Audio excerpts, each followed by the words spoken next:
Welcome to the INFOWARS Nightly News. It is Friday, May 2nd, 2014, and I'm Leanne McAdoo. Here's what's coming up tonight.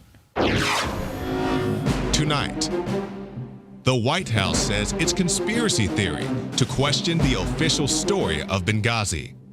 Then, how the United States increased Afghan opium production. And why Wall Street killed Peaches Geldof. That's next on the INFOWARS Nightly News. I'm never going to commit suicide. Never, never, never, never, never, never, never, never, never, never, never, never, never, never. The House Oversight Committee Chairman Darrell Issa has issued a subpoena for the Secretary of State John Kerry. He wants him to come before a committee on May 21st to talk about Benghazi. He wants him to testify. And now this comes in the wake of those smoking gun emails that show the White House officials worked to craft that narrative. The attack was part of a YouTube video protest, and it did not indicate a broader failure of policy.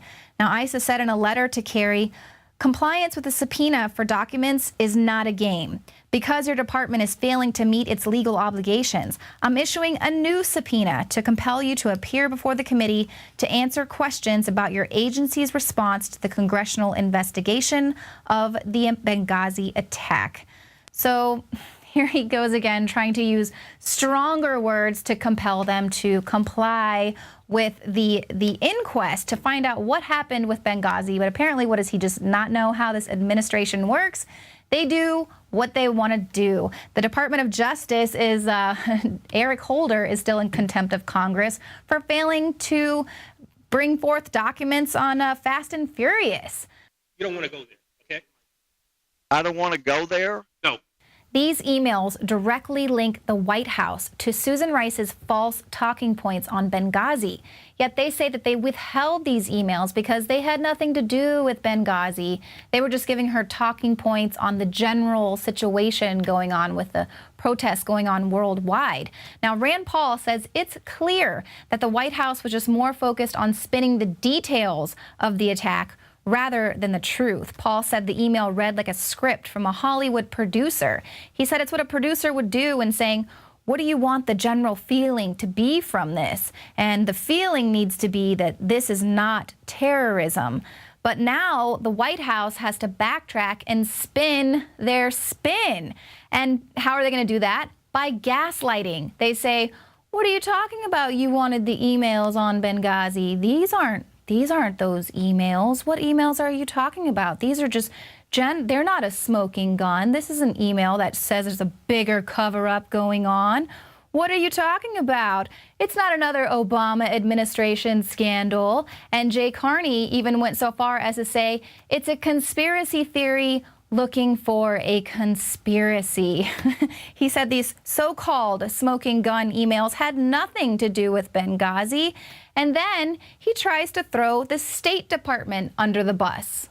You would have to ask the State Department about their process for responding to FOIA requests. Again, you can just read it and then decide for yourself. As many people have now said and written, like this is a conspiracy theory in search of a conspiracy. The conservative group comes in and says, we want Benghazi documents. The administration says, this is not a Benghazi document, so we're not turning it over, right? Again, I don't, like this is a State Department FOIA request response. But again, we all know how this administration responds to those requests. Apparently now Congress is going to have to get all of their information from outside sources like Judicial Watch, who files FOIA requests. So then they roll in former National Security Council spokesman Tommy Vietor. He is asked as well about the talking points and his role that he played in changing them. Fox News asked him about adding a line that the administration was warned the day before the attacks of social media reports calling for demonstrations. This was in order to bolster this false idea the attack was the spontaneous result of a riot against the video. Well, Vietor affirmed this, but then when Fox News asked him if he'd changed the word attacks to demonstrations, he got amnesia. Did you also change attacks to demonstrations in the talking points? Maybe. I don't really remember. You don't remember? Dude, this was like 2 years ago. We're still talking about the most mundane it is the process thing that everybody is talking about. We're talking about the process of editing talking points. That's what bureaucrats do all day long. So apparently Tommy is who the White House rolls out when they want to just show that they're hip with the kids. And that dude, it was like so 2 years ago, because then he tweeted out that Fox News must have had him on the show to talk about a Throwback Thursday. Now, you know, kind of like Hillary Clinton. What does it matter? Why does it matter? Why are we talking about Benghazi? But that's not all he had to say. He said, I bet you every single person in that White House wished that email had been released earlier. I wish it too, because it tells us nothing new. It tells us that what we said privately was what we said publicly, because that is what we thought had occurred.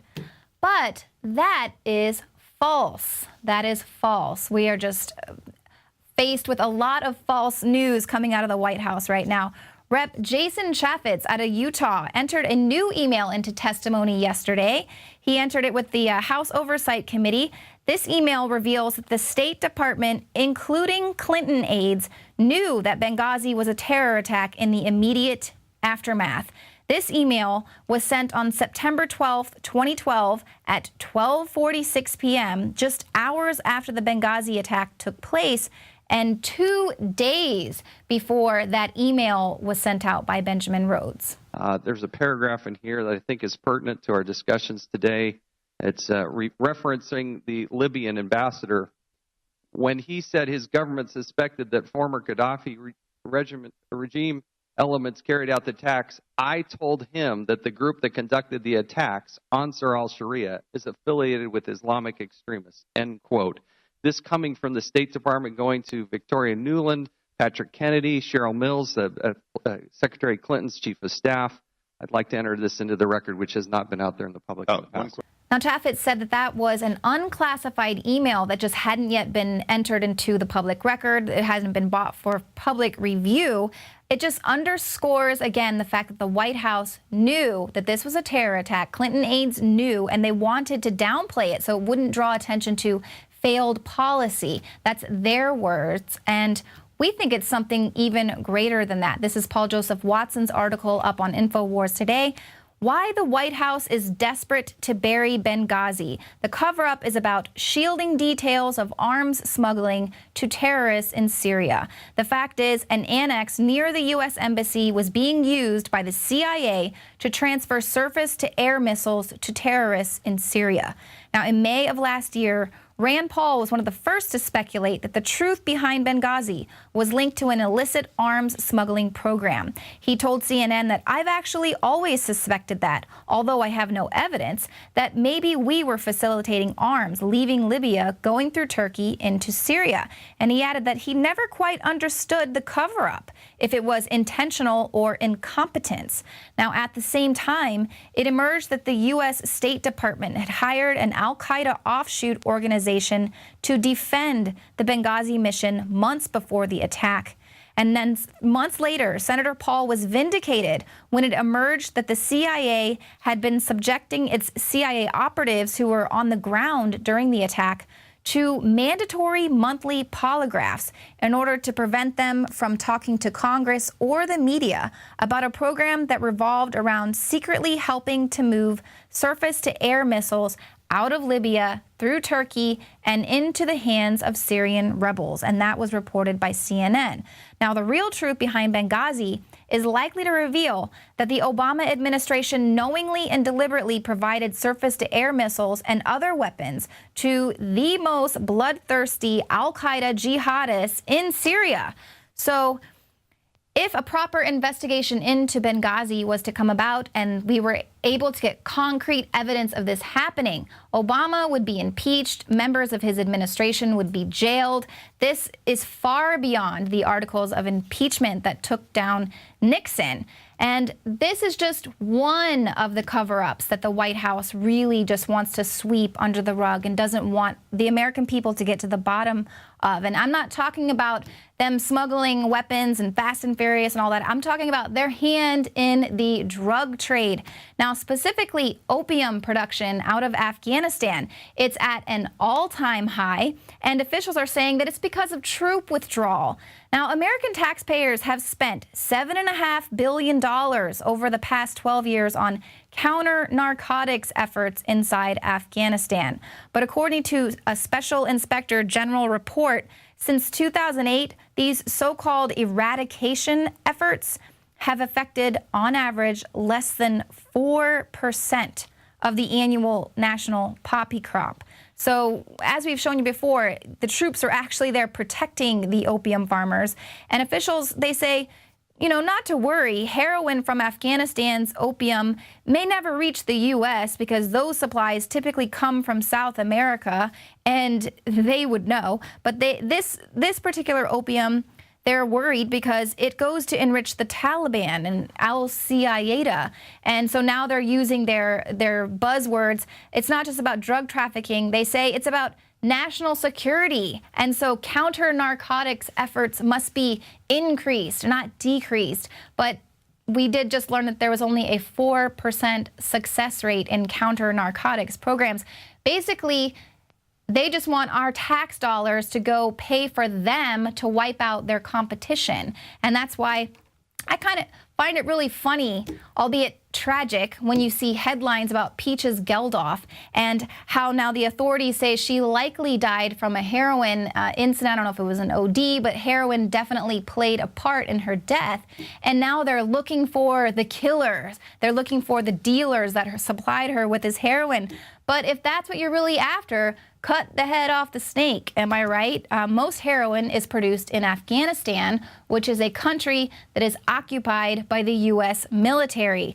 In 2009, Ethan Huff wrote, "The U.S. military has been specifically tasked with guarding Afghan poppy fields from which opium is derived in order to protect this multi-billion-dollar industry that enriches Wall Street, the CIA, MI6, and various other groups that profit big time from this illicit drug trade scheme." That same year, we reported on the brother of Afghan President Hamid Karzai. He was the kingpin of the country's booming opium trade. Now, Karzai was also on the CIA payroll, and that was according to a story that was published by the New York Times. And here's a clip of Geraldo. It's kind of hard to find this clip on YouTube, but of course we have it archived. This is where a soldier is explaining to him his duties there in Afghanistan. U.S. soldiers greet farmers. Can you show me which poppy field is yours? They commiserate with farmers having a bad harvest. Tell him I'm very sorry for his field this year, and hopefully he has a better harvest next year. And in one case, they even paid a farmer $1,000 after U.S. and Afghan special forces burned his crop. It goes on and on. There is an abundance of evidence that the U.S. government is involved in the international drug trade. You can go to the article on INFOWARS.com. There it digs deep. Much of the information is actually published in the Congressional Record, but Kurt Nimmo does a really good job of breaking it down. But really, if you want to find Peaches Geldof's murder, just head to Langley, Virginia. You'll probably find the murderer there.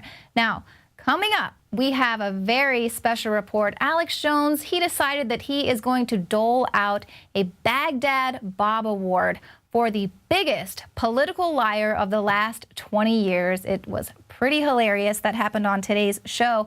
And then Jakari Jackson, he asks the question, who really should have the right to bear arms? All that and more is coming up right after this.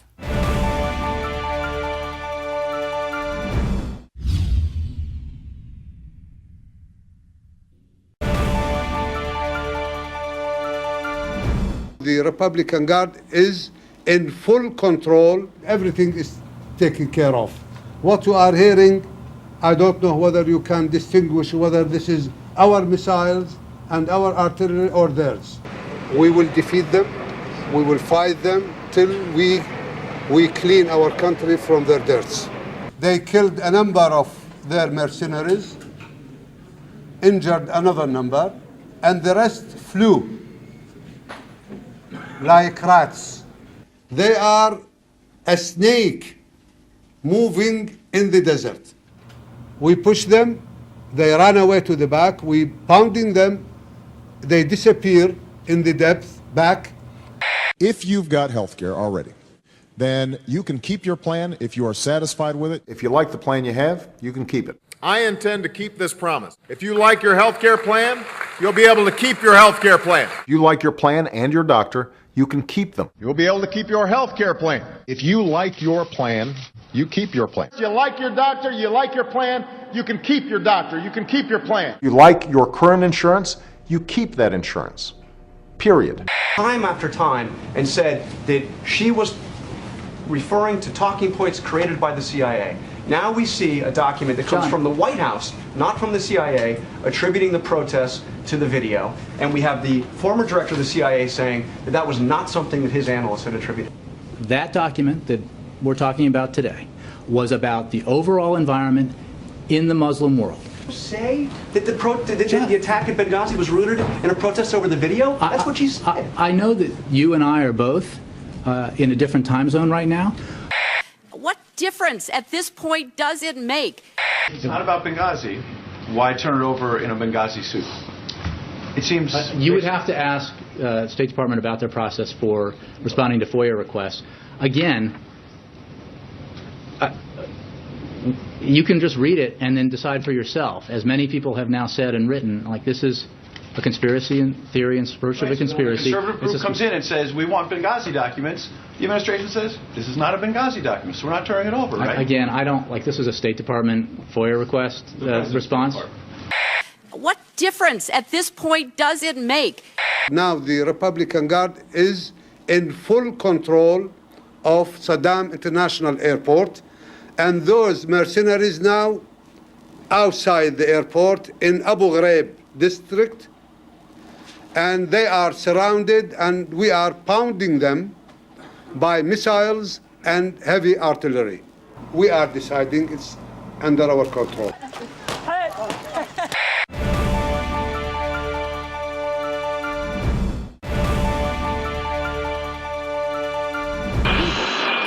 There is often talk that only military and police should have guns, that if there is an incident, a man in uniform will swoop in and save you. And there are plenty of good people in those positions. But we can't ignore the blatant abuses of power that do occur, such as an off-duty NYPD member who got drunk and shot a man 6 times. To anyone who'd point out that the man was off the clock at the time of the shooting, I'd be quick to point out that he shot a man 6 times. On the other side of the country, a man fleeing from police was shot in the back, fell down a staircase, and died. Reports are that the man had previously been menacing with a pair of scissors, but was unarmed when he was killed from behind. Moving now to Texas, a sheriff responding to a burglary killed the dog of the victim who called him. Apparently, pepper spray wasn't a good enough option to keep the dog at bay. And earlier this year, Albuquerque police killed a homeless man for the heinous crime of camping. Get on the ground! Get on the ground now! Get on the ground! Get on the ground! Don't make noise! Put your hands out to your side and drop the knife! Hands out to your side! Beanbag! Beanbag! Drop the knife! Drop the knife! Drop the knife! Still got the knife in your... Negative. Let's contrast that with responsible citizens handling firearms. While they're reversing, the lady's holding onto her purse still, chasing them all the way to the middle. That's when a perfect stranger intervenes. You can see him there in the PT Cruiser at the top of the screen. And that Good Samaritan came out and drew his weapon and scared them. And then that's when he pulled them out the car. Someone snapped this picture of the man holding the 2 suspects at bay. A few minutes later, police arrived. She heard the suspect say this. He said that crazy has a gun, and that's when I was finally down on the sidewalk and I shot it into the dirt, into the grass area, and to let him know, you know, I've got a gun and I know how to use it. With all of this in mind, the Department of Justice is continuing their attack on the Second Amendment by limiting banking options for gun stores. This in addition to the DOJ running guns into the hands of Mexican drug cartels with Operation Fast and Furious. So to the Good Samaritans and constitutional police alike, be aware that if the DOJ continues these actions virtually unchecked, you may find your right to bear arms infringed in a way that you wouldn't expect. You can find more reports at INFOWARS.com. One thing that I think is clear with young people and with adults as well is that we just have to be repetitive about this. It's not enough to simply have a catchy ad on a Monday and then only do it every Monday. We need to do this every day of the week and just really brainwash people into thinking about guns in a vastly different way.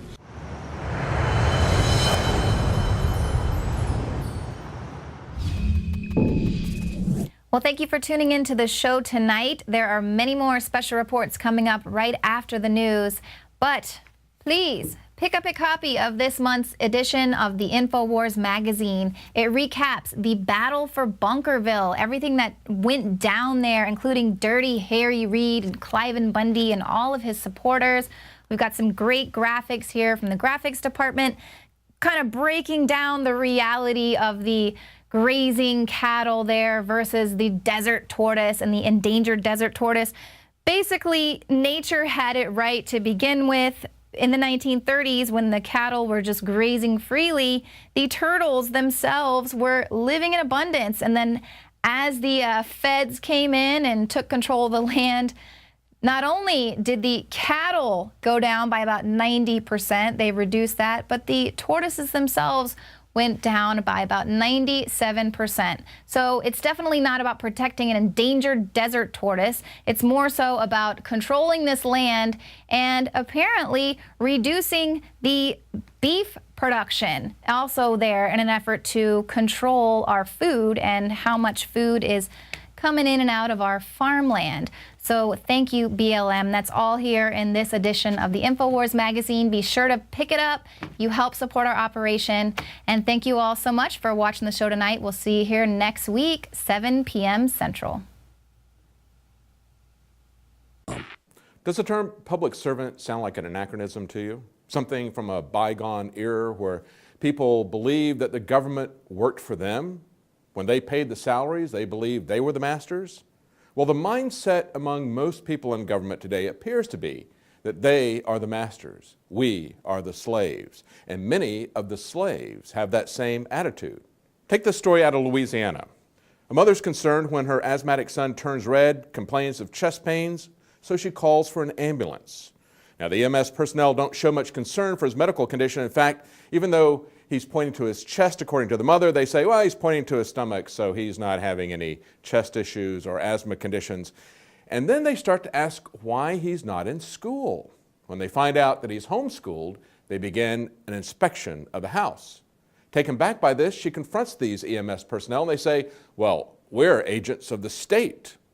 So she calls the supervisor and complains, and he says, they're agents of the state. Now, that's in Louisiana. In North Carolina, a sheriff is talking about the immense powers that he has over your life as part of his election campaign. In an article from Lou Rockwell's blog that's on InfoWars, Sheriff Ed Brown, the delusional dictator of Onslow County, North Carolina, he writes on his election flyer, the vast majority of our duties and functions are performed with only our conscience watching and directing us. And that's a big part of the problem. We see over and over again that violent confrontations with the public, unjustifiable violence and brutality against the public is rarely, if ever, disciplined against the officers who commit these offenses. They're protected by the police department or by the unions. Rarely does anything ever happen to them, so they get this message loud and clear. This is the rest of his flyer. Those in the law enforcement profession have complete power over you, your life, your family, your loved ones, your rights, your freedom, your future, everything precious to life. From the very word of a law enforcement officer, all those precious things of life hang.